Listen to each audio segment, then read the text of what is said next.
अदब के हजारों तरीके हैं। आप किसी के सामने बैठें तो दो जानू होके बैठें, आप किसी के चेहरे को देखने लगें तो अदब से देखें, आप किसी के साथ चलने लगे तो कदम से आगे कदम न रखें, आप किसी के साथ बैठने लगे तो उससे ऊंची जगह पे न बैठें, आप किसी से इजाजत लेके जाना चाहें तो उसकी तरफ पीठ न करें, आप किसी के साथ खाना खाने लगे तो अच्छा लुकमा उसके सामने पेश करें, आप किसी से बात करने लगे तो उसकी बात मुकम्मल होने से पहले अपनी बात शुरू न करें। हजारों तरीके हैं अदब के, लेकिन कुरान ने यहाँ जो अदब सिखाया है, आप यूं समझें कि वो जो पंजाबी में कहते हैं ना कि किल मार देता है और कलम तोड़ दिया है। यहाँ पे अदब सिखाने में इंतहा कर दी कि जब तुम मेरे रसूल की बारगाह में हाजिर हो जाओ तो बेशक नजदीक बैठे हो या दूर बैठे हो, उनकी महफिल का अदब ये है, ला तरफऊ अस्वातकुम, अपनी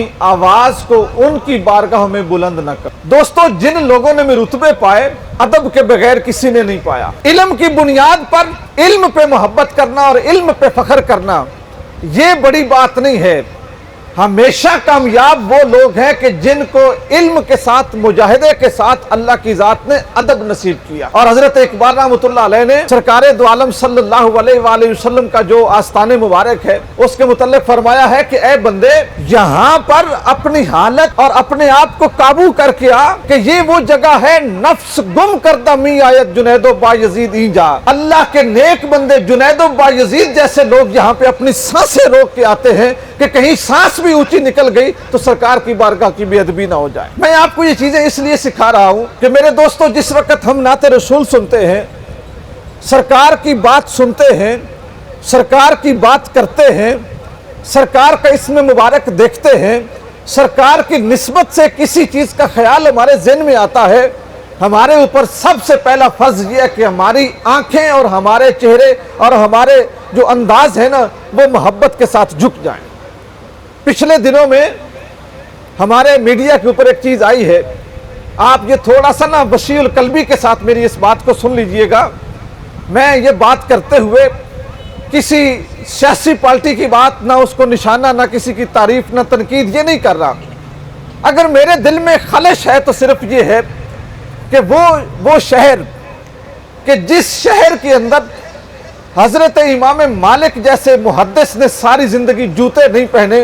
कि कहीं मेरा वहां पे पांव ना आ जाए, कि जिस जगह रसूलुल्लाह के पांव लगे हों, जिस शहर अल्लाह के औलिया गए और उन्होंने वहां की बिल्लियों और कुत्तों के भी पांव इसलिए चूमे कि इनके पांव उस मिट्टी के साथ लगते हैं जिस मिट्टी ने हमारे नबी के कदमों को चूमा है। वहां पर जाकर ये एक हमारी सियासी तारीख है, हमारी नहीं, हमारे अक्सर मुसलमान मुल्कों की। कज़ाफी के दौर में भी ऐसा हुआ, सदाम के दौर में भी ऐसा हुआ, हमारे पाकिस्तान में भुट्टो के दौर में ऐसा हुआ, नवाज शरीफ के दौर में ऐसा हुआ, हमारा जनरल नाहील शरीफ वो सरकार के दरबार पे गया तो उस वक्त भी ऐसा हुआ। अभी हमारे कुछ हुकूमती अमायदीन वहां पर गए, किसी के बाल खींचे गए, किसी को चोर कहा गया, एक नारेबाजी शुरू हुई। हमें उनकी इज्जत अजीज नहीं है, लेकिन तकलीफ इस चीज के ऊपर है कि मेरे रसूल का शहर, मेरे रसूल की गलियां, जहां पर कोई कातिल भी आ जाता था तो उसको अमान दी जाती थी, जहां पर कोई दुश्मन भी आ जाता था तो उसको अमान दी जाती थी, जहां पर कोई गैर मुस्लिम भी आ जाता था तो उसको अमान दी जाती थी। जहां पर हातम ताई की बेटी आई थी तो मेरे रसूल ने उसके सर के ऊपर चादर दे दी थी और सहाबा ने पूछा था, या रसूलल्लाह ये मुशरिक की बेटी है, या रसूलल्लाह ये मुसलमान की बेटी नहीं है। मेरे नबी ने दो बातें इरशाद फरमाई थी अपने सहाबा से। आपने फरमाया, ऐ मेरे सहाबा, बेटी मुशरिक की, काफिर की, ईसाई की, यहूदी की नहीं होती, बेटियां सब की होती हैं। बेटियों के सरों पे चादर रखना ये सिर्फ इस्लाम का वतीरा नहीं, ये हर साहिब इज्जत का तरीका है।